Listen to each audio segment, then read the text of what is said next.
कि देखो जो भक्ति करते हैं परमात्मा उनके अंग संग रहते हैं, लेकिन हम औपचारिकता ज़्यादा करते हैं, डिमांड भी ज़्यादा करते हैं। सच्चे दिल से, सच्ची भावना से, सच्ची लगन से हम भक्ति ना करते भगवान की, तब तक दाता आपको विशेष राहत नहीं देता। राहत तो देते हैं, विशेष नहीं दे पाते। जैसे एक नामदेव नाम के महापुरुष थे और छिपा जाति में थे। वो छिपा जाति, छिपी जाति इसमें दर्जी, और पूर्व संस्कार थे, बहुत अच्छे पुण्यात्मा थे। पुण्यात्मा ही भक्ति के लिए भटकते रहते हैं, कोई न कोई साधना वो करते ही रहते हैं।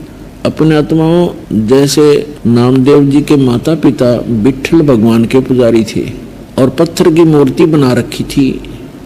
जैसा भी कर्मकांड उनको बताया था वो एक औपचारिकता प्रतिदिन किया करते थे नियमित, कि प्रतिदिन सबसे पहले दूध निकाल कर गायों का भगवान विट्ठल की मूर्ति के सामने रखते थे, पर्दा लगा देते थे, और कुछ देर के बाद उसको उठा करके अपने सारे दूध में मिला करके अन्य भोजन में प्रसाद बनाकर वो खा लेते थे। एक दिन माता पिता को किसी कामवश एक हफ्ते के लिए बाहर जाना पड़ गया। नामदेव बालक ही था, 10-12 वर्ष का लड़का था। तो उन्होंने कहा कि बेटा आप घर पे रहना, भगवान विट्ठल को भोग लगाना, दूध सुबह सुबह दूध का भोग लगाना भगवान को, और पीछे भोजन करना। बेटा भगवान को भोग लगाए बगैर भोग आपने भोजन नहीं करना है, ऐसे याद रखना। कच्छा पिता माता पिता चले गए। सुबह नहा स्नान करके नामदेव जी ने कटोरा दूध का भर के भगवान विट्ठल की मूर्ति, पत्थर की मूर्ति के सामने रख दिया और करबद्ध खड़े हो गए कि भगवान विट्ठल भगवान भोग लगाओ, विट्ठल भगवान भोग लगाओ। अब उसको पूरे प्रोसेस का पता नहीं था कि कुछ देर में उठा करके माता पिता डाल लेते हैं अपने अन्य भोजन में।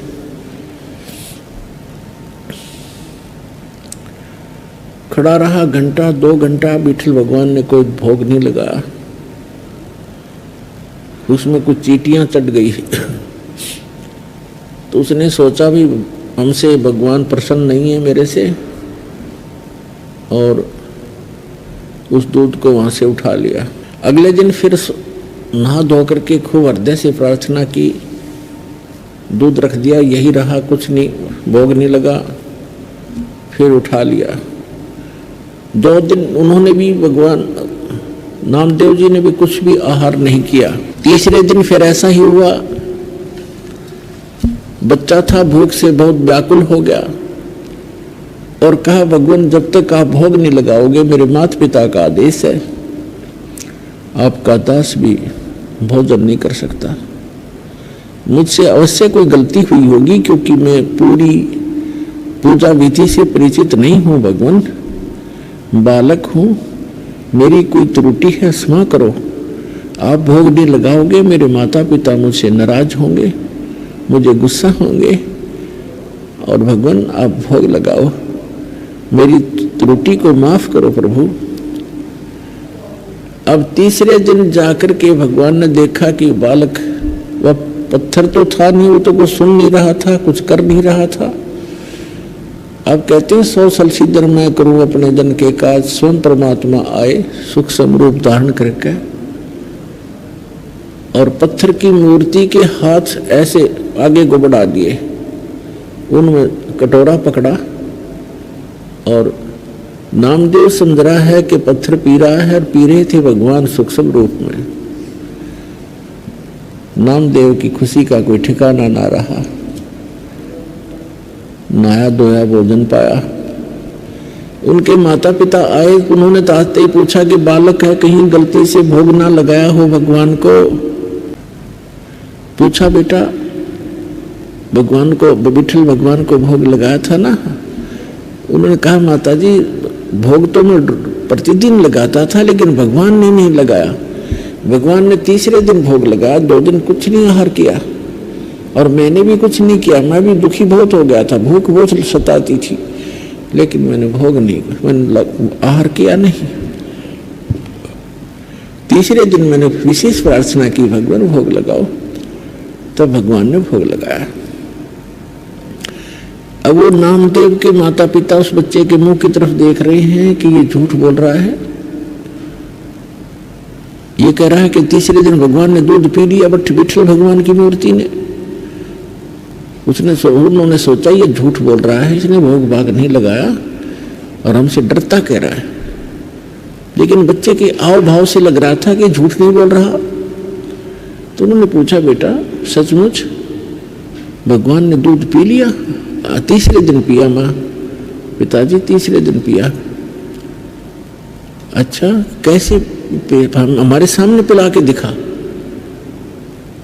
अगले दिन सुबह उसी तरह दूध का कटोरा लेके स्नान करके रख दिया, दूध नहीं पिया विठल ने। अब नामदेव ने कहा, भगवान आपका दास आज मेरे माता पिता के सामने झूठा सिद्ध होगा, मुझसे फिर अवश्य कोई त्रुटि हुई होगी। भगवान हे मालिक,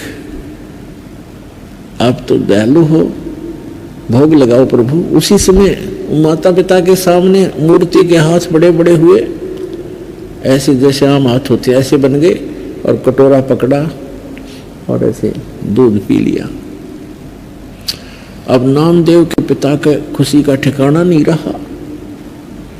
उसने सारे गांव में बता दी कि मेरे पुत्र ने विठल भगवान को भोग लगा दिया, भगवान ने दूध पिया, हमारे सामने पिया।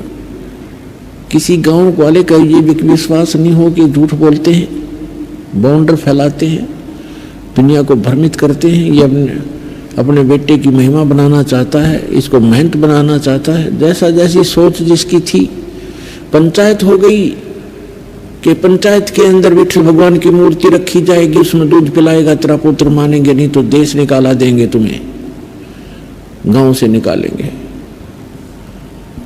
पंचायत होगी, विठल बुला लिया, विठल भगवान रख दिए। नामदेव के पिता नामदेव पंचायत में हाजिर हुए। तब कहा कि नामदेव यहां हमारे सामने मूर्ति को भोग लगा के दिखा। तो रख दिया दूध।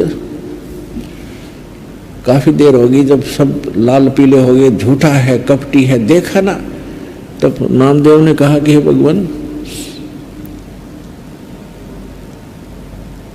मुझ दास के कारण मेरे माता पिता दुखी हो गए, इनको देश निकाला मिलेगा, आपके भगत थे, हे दाता भोग लगाओ। उसी समय उन सबके सामने ऐसे हाथ निकले मूर्ति से और गट गट दूध पी लिया उस परम पिता ने। बोलो सतगुरुदेव की।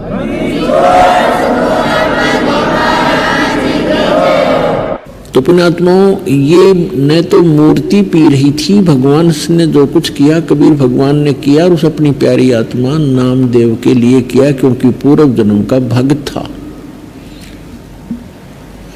अब वर्तमान में ऐसी लीलाएं भी नामदेव के द्वारा हो गई थी, बहुत महिमा के पात्र भी बन गए थे, लेकिन मोक्ष नामदेव जी का नहीं था।